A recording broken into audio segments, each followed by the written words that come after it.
Welcome to the Kentucky Public Pensions Authority CERS Hazardous Petition tutorial.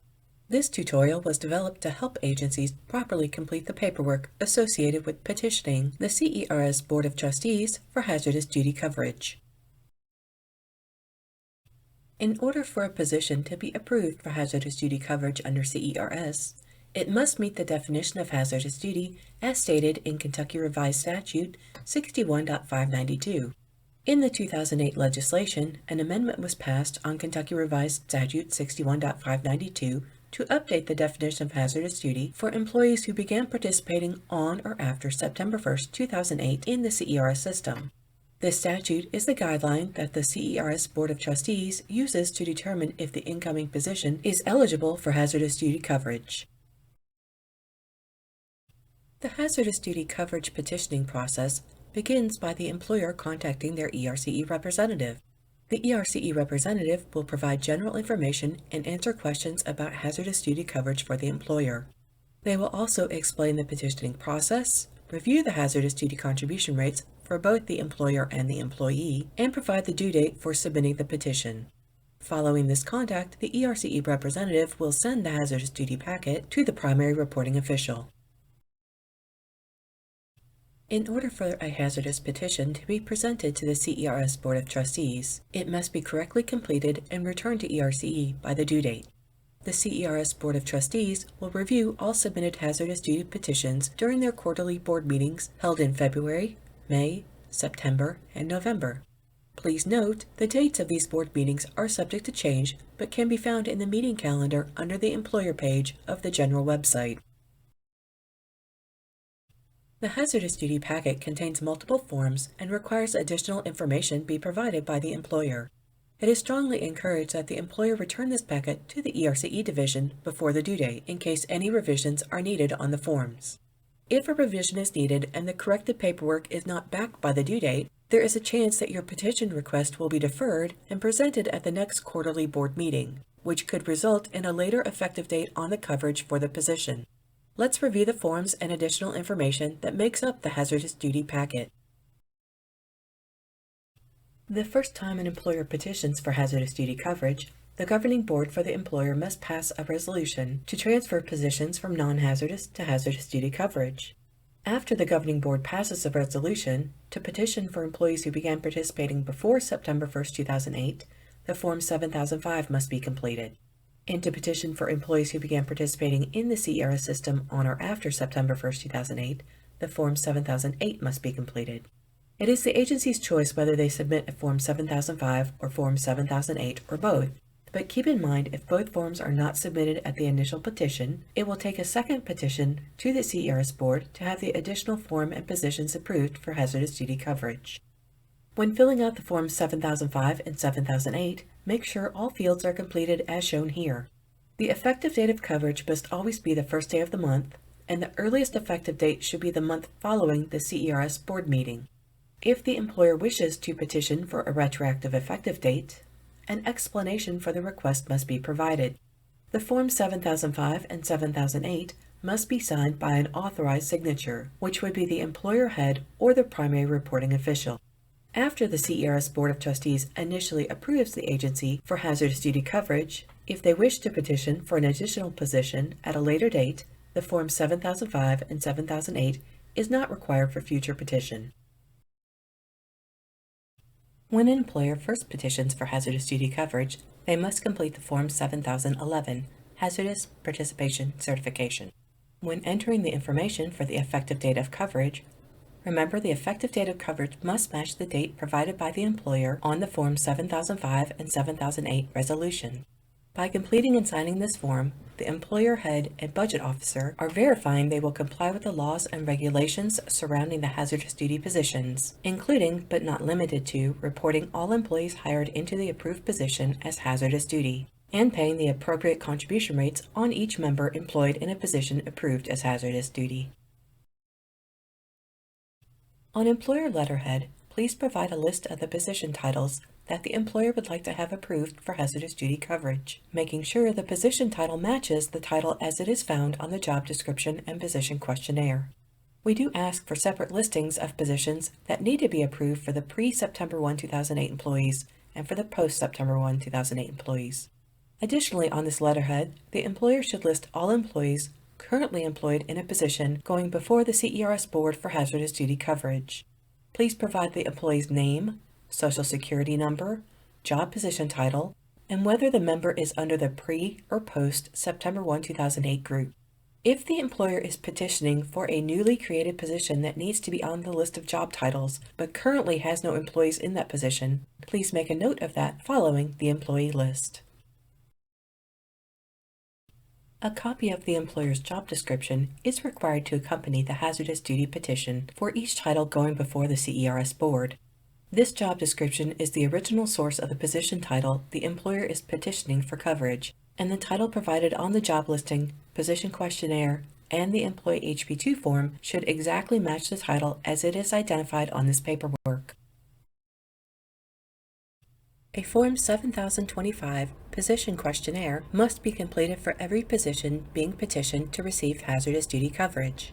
If the employer is petitioning for the position on only pre-September 1, 2008 employees, then the employer should complete Section 1 and Section 3. If the employer is petitioning for the position on only the post-September 1, 2008 employees, then the employer should complete Section 2 and Section 3. If the employer is petitioning a position title for both pre- and post-September 1, 2008 employees, then the employer should complete Sections 1, 2, and 3 of one position questionnaire form. Please do not send two position questionnaires for one position title. To properly complete Section 1, provide the name of the employer and the position title, then answer the questions using the yes/no radio buttons as required. Failure to complete the questions in Section 1 will result in the form being incomplete and returned to the employer for more information. To properly complete Section 2, provide the name of the employer and the position title, then select the appropriate classification the position title falls within, and answer the questions that are applicable to that specific classification. If the position title is Emergency Medical Technician, or EMT, then you must complete all of the associated questions below the Emergency Medical Technician classification and provide the percent of time the position spends doing clerical administrative duties along with a brief description of said duties. The percentage you place here will be added to the percentage of time spent on the other duties in Section 3, and the total between the two pages cannot exceed 100%. Please do not complete the percentage of time spent and the description of duty fields if the title listed under Section 2 is anything other than Emergency Medical Technician. In Section 3, provide the name of the employer and the position title.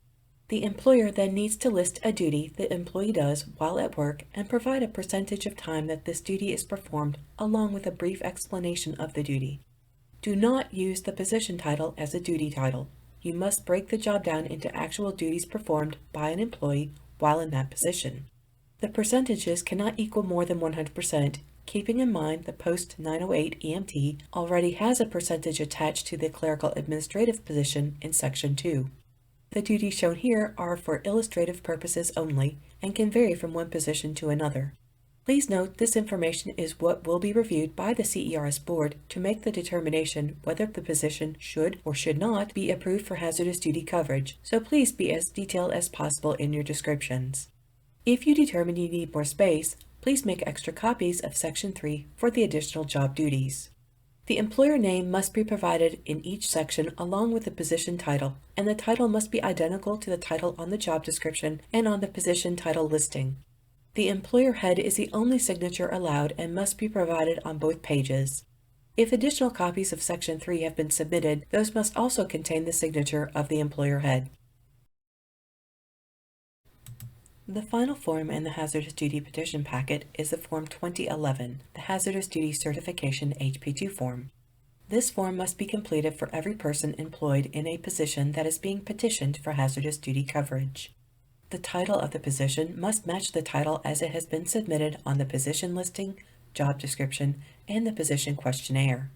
The effective date cannot be prior to the effective date of hazardous duty coverage for the position title as provided on the Form 7005 and 7008 and the Form 7011. Statute also requires a physical examination be performed within 12 months of the effective date of coverage, and a copy of that physical exam is requested to accompany the Form 2011. If the employee does not have a member ID, the employer should hold the form until the first time the member is reported, then submit with the member ID. Please do not submit this form with a blank member ID field or with the member's Social Security number. This form may be signed by the employer head or the employer reporting official. If the division chief is an authorized signature with the Kentucky Public Pensions Authority, they may sign this form in place of the employer head and reporting official. Please be aware that the effective date of coverage on the Form 2011 must also match the employment begin date reported electronically to KPPA on the monthly report for the employee in that position. If the dates do not match, the employer will be contacted to verify the correct date, and the Form 2011 will be invalid until the date is verified. Here are a few final facts and reminders. If a packet is not completed in its entirety, or if there are errors on any of the documents, the packet will be returned to the employer to correct with no extension to the due date. The position title must be identical between the position title list, job description, position questionnaire, and the Employee Hazardous Duty Certification form. The hazardous effective date of coverage must be the first day of any month following the board meeting, unless specifically requested in writing, and must be identical on all paperwork. Retroactive effective dates cannot be guaranteed for approval by the CERS Board. Hazardous duty coverage is granted by position, not person, and once approved, any person hired into that position is under hazardous duty coverage for the longevity of their employment in that position. If your agency head is signing forms, make sure they are set up as a contact person under the Account tab in Employer Self-Service. If your department is reported to CERS by the city or by the fiscal court, then the agency head is either the mayor or the county judge executive. If your department is independent and reports themselves to CERS, then your agency head is a department chief or top position within the employer, not including the governing board. If an employer has multiple pay grades within a position title, and the position duties do not change between grades, consider only petitioning the main title for approval, not each pay grade. If an employer wishes to have an already approved hazardous position title updated, for example, policeman to police officer, send a current job description with a letter requesting the change in title name. This gives agencies opportunities to do away with outdated titles and to get pre-908 and post-908 titles to match. Thank you for reviewing the CERS Hazardous Duty Petition tutorial. If you have any questions about hazardous duty participation, please contact your ERCE representative or the employer hotline at 1-888-696-8810.